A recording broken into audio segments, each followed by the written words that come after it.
What an act to follow. We'll try our best.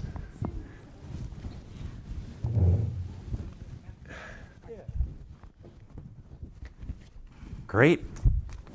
So great to see so many people. Hope this little interaction, the song, will help transition to this session.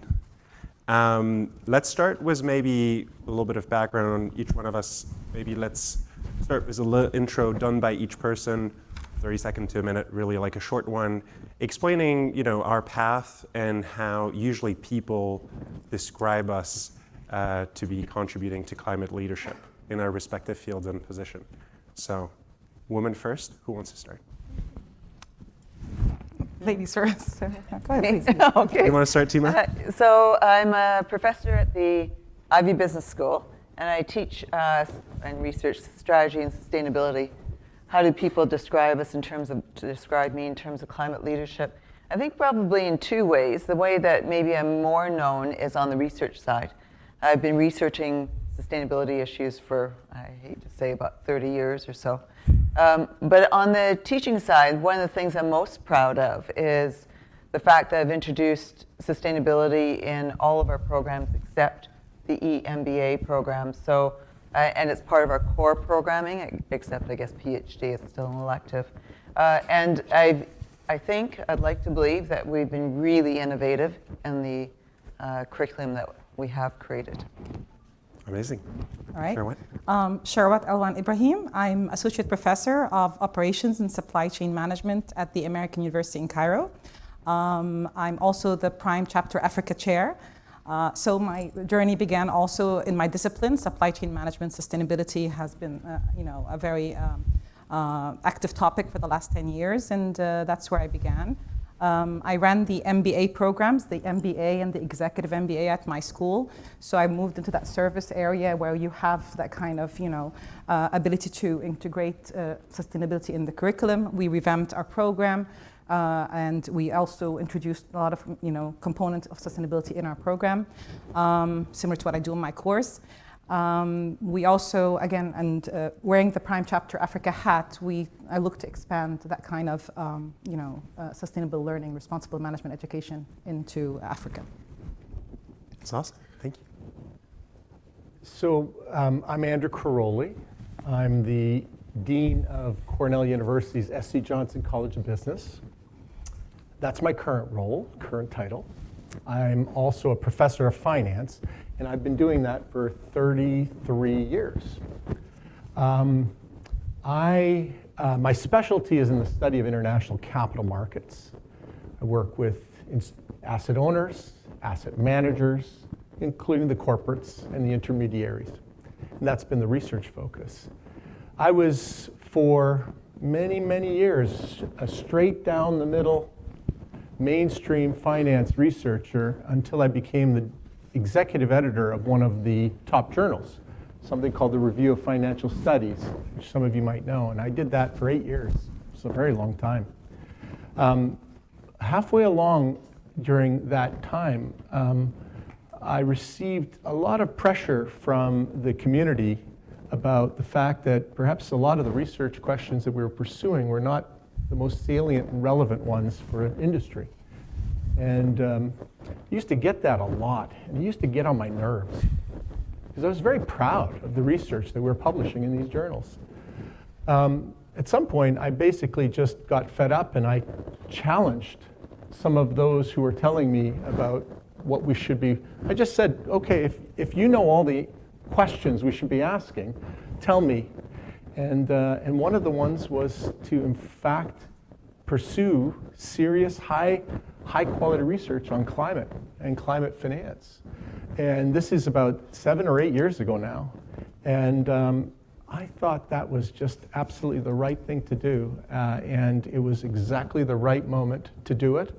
Perhaps we were late to the party compared to some of our management scholars, operations scholars, but I'm surely glad we have, because it spawned a beautiful literature on climate finance, and there's all I can tell you is there's so much more to do. That's great.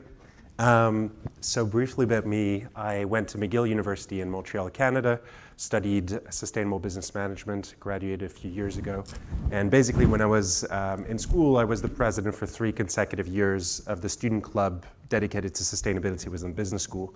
And after a year of being a president of that student club, I realized that there was no communication between the different student clubs across the country that were pushing for that message in business schools. And so I created this organization, Regeneration, initially fully student-led, volunteer-led, to connect all these students who were really passionate about sustainability in business schools, which back then was a tiny minority of people, and it's grown a lot, thankfully.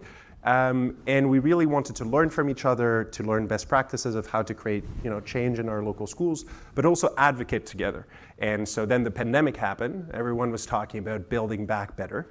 And so that's where we got 65 youth organizations to rethink the future of business and say, here are the things that we would like to talk more about in business schools. And so we created a manifesto called Our Future, Our Business. We got 130 high-level executives that recognized the need for business education to change. And basically after that, I graduated and I realized I wanted to continue that path and that reflection. And so we established this organization as a full non-for-profit. We have now 10 full-time paid staff, and one of our 3 missions is to reimagine business education, for which our 2 main projects, very briefly, and then we'll go into the conversation, are first, we're doing a survey of the level of integration of sustainability across 45 different business schools in Canada. And we're hoping to reveal the gaps by going really way further than we think any other initiatives has done previously in Canada, but also provide recommendations to these schools based on the best practices from other business schools in the country. And then the complementary program to that is a Change Makers program to empower students in business schools to really create local change, because that's our experience, that students can really be a vital force for good. And the reality is that in Canada, you have 90 business schools. Out of the 90, only 15 have a dedicated club to sustainability. So we want to really empower more students to create their own organization and create change. So that's a little bit of bio and gives a little bit of context to this climate leadership education panel. Format is that it will facilitate but also speak. So for the first question, you'll hear me out for another 2 minutes, and then I'll let my fellow panelists answer the following few questions. So let's get into it. The first question, we'll start with a little bit of setting the context, defining climate leadership education. Based on conversations I've had with many of you here in the audience yesterday, climate leadership often means being visionary enough and courageous enough to reinvent business practices to be fit for the future, not just the short-term future, but the long-term future, right? And sometimes it also means bringing into the mainstream the innovative practices that we can right now mostly find at the edges, right? That's being climate leader according to some of the people I talked with yesterday. The problem is that our business schools are heavily reliant on rankings, and those rankings are heavily influenced by where the business schools are getting their graduates to get a job, how quickly they will get a job, and how well paid these jobs are, right? And the problem is that this, combined with limited career advising resources, often leads to standardized career advice and will put forward basically the big accounting, consulting, and finance firms as the best and most prestigious career pathways. And while we need to have employees and we need to train people to fit all companies, the reality is that oftentimes these companies are often accused of greenwashing, or of, behind the scenes pushing against crucial climate public policies. So we're here in America, just a year and a half ago, probably the most progressive climate and social bill ever proposed in the past 50 years of this country, probably, called the Build Back Better Act, was proposed by the government. And then a lot of those big corporations are recruiting a lot of our graduates that have lots of sustainability shiny reports. We're lobbying behind the scenes to actually get that act not to pass, because it would increase a little bit the corporate taxes that were put on US companies. And so, while we do need to have employees for these companies, we also need to remember that universities and business schools should be a place to think independently and critically, right? Which are crucial to reinvent the future of the economy. Now, the good news, and we're going to get into the question right after, Andrew, it's for you, The good news is that there are more and more organizations that are really paving the way to what we can expect from corporations. And these companies are not necessarily mainstream yet in terms of their practices, but they exist, and there are a lot of them, right? And in a decade's time, they're going to be the mainstream. So Andrew, the question is for you. As a business school dean, you have to think both about responding to the needs of those employers, but you also have to think about the vision over the long term of the impacts of your business schools programs. So how do we ensure that business schools not only create employees that are fit to be employed, but are also visionary climate leaders that are really equipped to bring some of these employers to the next level of corporate action and are equipped with skills and knowledge that is going to be relevant, not just for the next 5 years, but 10 years and beyond? Good. So I'm the business school. Great question. I like it because you're pitching into trade-offs and resource constraints. Those kind of concepts speak to me. I guess what I'd like to open with is, first of all, reflecting back on Andy Hoffman's conversation with us earlier, because I think he was invoking the word business school dean many times during that presentation, as I understand, or as I heard. Oftentimes, we in leadership roles in our business schools are often putting up our hands suggesting that there are constraints and too many limits on what we can do because the faculty, of course, are the ones that have providence over our curricula, right? And they, speaking to many of you here, and they are the ones that control how much we can innovate and how quickly we can. I would like to disabuse you of the fact that deans are simply passive agents.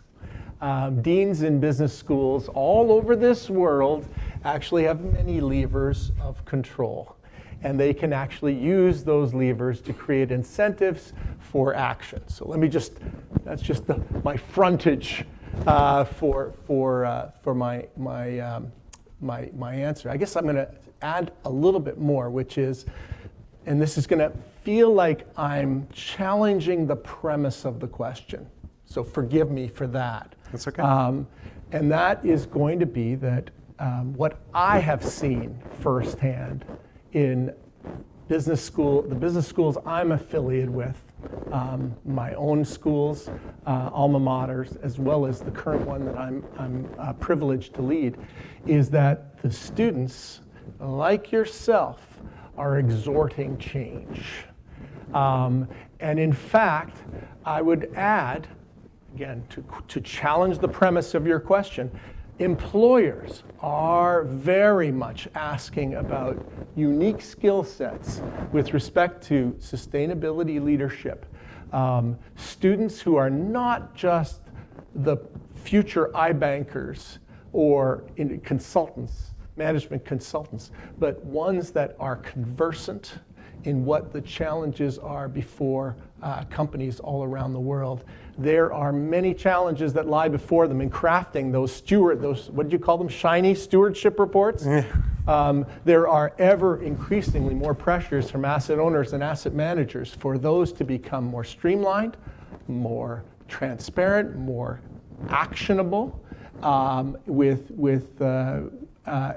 I think there is more training that is demanded to be able to deliver that. And I believe that business schools have to almost meet the mark, and I'm talking about the faculty and the staff and the leadership of business schools, almost have to meet the mark that is being laid before them by the employers who crave these skills and seek them out, and the young people who clearly see the opportunities that lie before them. And so I think it is a challenge to us all to act. And I love what you've done. Can I just commend you for what you've done at McGill and all across Canada? Because I think that's the power of the young voice in our higher education and business enterprise is definitely going to be the one that lays the path forward for us. Thank you. I mean, now staying on this topic of leadership from business schools, but pivoting to another region of the world, which obviously, each region of the world has their own context. Sherwat, as the chair of the African Prime chapter, what do you foresee as the future of climate leadership education in your region? Having recently, if I'm not mistaken, launched the Business School for Climate Leadership Africa initiative. So if you can tell us a bit more about that initiative and how it comes into play in a different context than the Western world. Thank you. So yes, we were again around COP27 that took place in Africa last year, particularly in Egypt.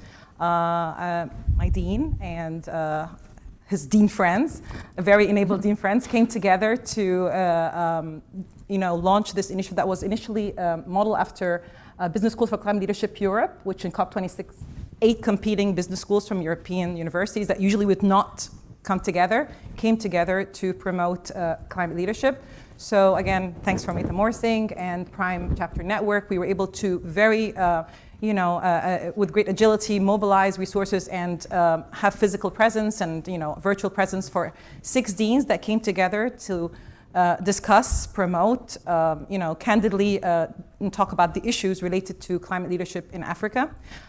We had, again, a half-a-day conversation about what prioritization should be given to Africa, issues related to capacity building, finding the right faculty, of course, to execute or to deliver what we're aspirations. But definitely the context is different. You got to navigate the complexities of climate leadership, climate education, climate action. Every time you combine climate with another word, it actually gives you a whole other set of agenda or purpose that you have to build around. So, just navigating that complexity about it and making it relevant to Africa and Africa schools, Africa, private sector. You got the pushback from a lot of African businesses that and population, where basically we think that we didn't contribute to this kind of damaging of the earth, and why industrialization led to it. We're not an industrialized economy anyway, so why are we paying the price? Come in, of course, mitigation, adaptation versus mitigation agenda. There's the issue of, again, competing priorities. I don't know if call it competing is the right word, but social and economical factors that would take probably a step above climate concerns in those regions. Again, something that you have to address. The size of the businesses. We don't have that kind of lobbying of the corporate advocacy that exists in Western worlds. We don't have the link between lobbying with policymakers as a large corporation. It's a lot of small, medium enterprises. Students taking these courses, and even the student advocacy, which I'm very proud of what's happening here. We don't have that kind of vocalization in our institutions. So how do you take that and deliver kind of around those challenges? But there is stuff going forward. Again, wearing my supply chain hat, there's a consumption production lens to this that you can actually approach. Africa's population is 1.4 billion with youth 40% under the age of 15. So we are the market of the globe moving forward, and we are the factory of the world moving forward. So it's kind of very easy on that set. You're going to be not having those large factories, industrialization, but these small SMEs, how are they going to operate with some, with the climate action focus moving forward? So I would say the issue of capacity building for faculty and creating a degree, wearing my MBA director hat, of how am I going to offer a degree where someone wants to pay for it and value it a certain way. Who's going to pay for someone getting a degree in climate leadership? So these are the kind of concerns that were discussed, and we're still very active in responding to them. That's great, thank you. Now pivoting to our other panelists. As said during a previous keynote, systemic issues require systemic solutions.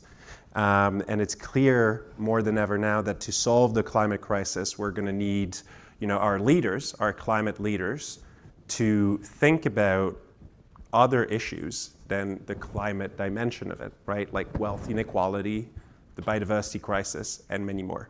So Tima, I remember. I was stalking your LinkedIn a year ago.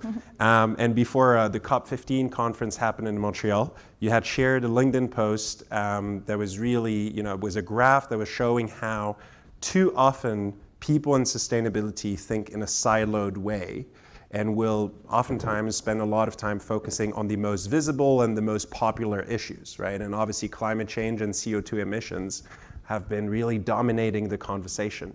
So if you can share like your own experience of that, of how within business education, these topics of climate has been dominating the conversation, and what other really important topics to create systems thinking leaders are oftentimes unaddressed in business education. And if you have one or two recommendations on how business education can address those more often, that would be lovely. I love it. Maxime, first of all, I want to echo what Andrew said. I think what you're doing in Canada is fantastic. When I ask you what is sustainability, what comes to mind? Comes what? Climate issues, possibly biodiversity, you said inequality. We become very issue-oriented. And I would like to challenge us on that, because as soon as we reduce it to an issue, we don't solve the problem. And so the climate problem in business schools becomes a net zero problem. It becomes an issue of managing organizational carbon emissions and reducing them to net zero. Now I ask you, if every organization went to net zero, does that make any sense whatsoever? We need a very different way of thinking about the world. And what that means is that we need to see carbon as a way of reducing carbon together. Sustainable development only makes sense at a macro level. And so that we need every organization to not create waste, but to create product that is used by another organization. It's called the circular economy. It's not that different. Yet it requires a very different way of thinking. But what do we do in business schools? We teach organizations, maybe about leaders, but generally it's about organizational optimization of some sort. An optimization for carbon, optimization for inequality, optimization for poverty. They're all at the organizational level of analysis. That's the problem. And so if we fragment the solutions, we will never get to the systems solutions that we need. And the circular economy requires collaboration, it requires innovation, it requires a very different way of doing things. And yet, all we're doing is trying to reduce at the organizational level rather than to innovate at the systems level. How do we get systemic thinking within business schools? I would argue that we need to change the conversation. We need to change it from issues to future generations. And if I think about the future, it really changes the way that I think about things. First of all, I think about opportunity spaces. I think about what can I do in this world to be or to make it better. And we move towards a desirable future that we all want. We all want clean air. We all want prosperity for all. We all want our children to have everything that we had. And then all of a sudden, other issues come into focus. AI, artificial intelligence, digital security, all of those are about future generations as well. So now we reach agreement on what is the desirable future. Our current future is dire. And once you start to see the gap, and you say, we agree on the desirable future, we agree that the present future is not acceptable to anybody across all political spectrums, that gap is what we need to fill. So, to answer your question, Maxime, what I would do if I were running a business school, I would have our students dream. In the first week, let's dream. Let's dream about that future. Let's think about the big picture. Not about the organizations, not about me, not about leadership.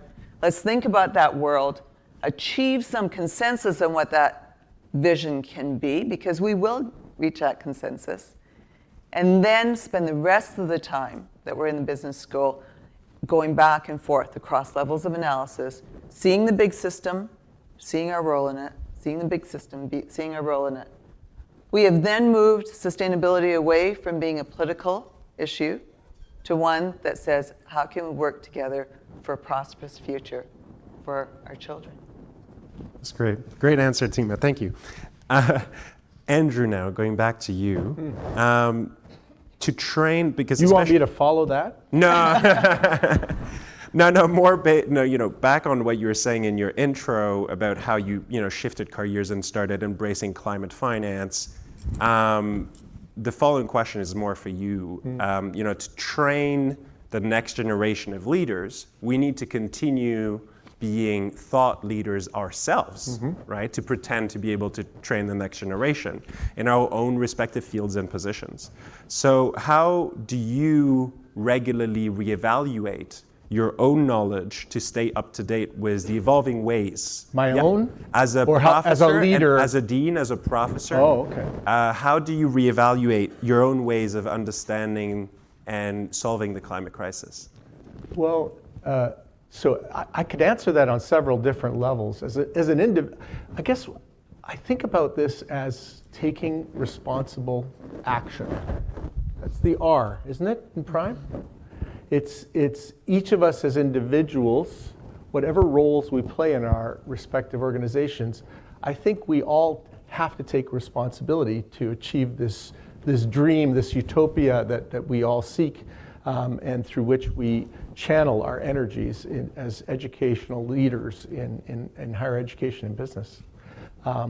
So as an individual faculty member, I find my passion bubbles up and comes to the fore, and I want to make sure that my research program is very much focused on these very issues. Yes, they are issues. They have to be issues in research form, one at a time, even if we're trying to affect system-wide change. As a leader, I think of our roles and responsibilities as being one of creating incentives for those around me to I dare say follow, but pursue that goal. At my particular school, one of the levers that we have, and I don't know, maybe this plays into the system-wide or systemic or system-wide kind of ideation that Tima is talking about. We created, we have schools and programs, and we have areas, disciplinary-based areas. We all have those, right? But sometimes you have to sort of break down walls. So one of the things we did is we created what we call a diagonal, which is a theme, for lack of a better word, which focuses on, in one particular case, the business of sustainability. We actually threw resources at it with the idea that we would create reasons for faculty members in their research and their teaching initiatives to kind of collide. It doesn't matter whether they're accounting or management, this interdisciplinarity would be fostered because the problems require an interdisciplinary, broader mindset.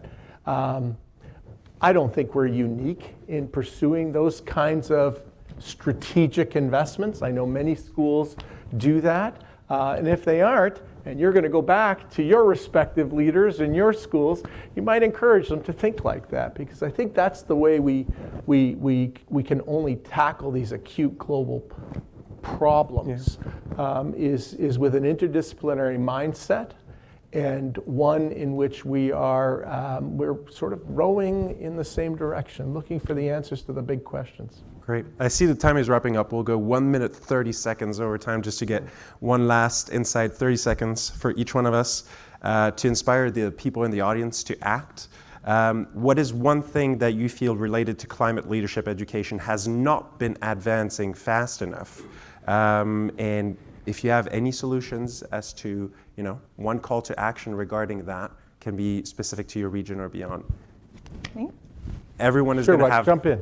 All right. Well, for me, again, the institutional culture is not changing fast enough. I think even the deans are willing. There is that slow pace, and I think the narrative is not very helpful. I'm a big fan of system thinking, system dynamics. I use it, but for an SME and to tell them system dynamics, that kind of says it's not my problem. So you need to be very careful how you're going to navigate the words. We use these words like disruptive, but like innovation. Is there active? People look at climate as an activist thing, but you need to make sure that's like an ownership thing. So all these mental modes that need to change, and the the words we use, you have to use them very carefully in our institutions, that leadership has a completely different word in Africa than here. So when you say climate leadership, you kind of think like 20 years, I promise you, I'll be nice, right?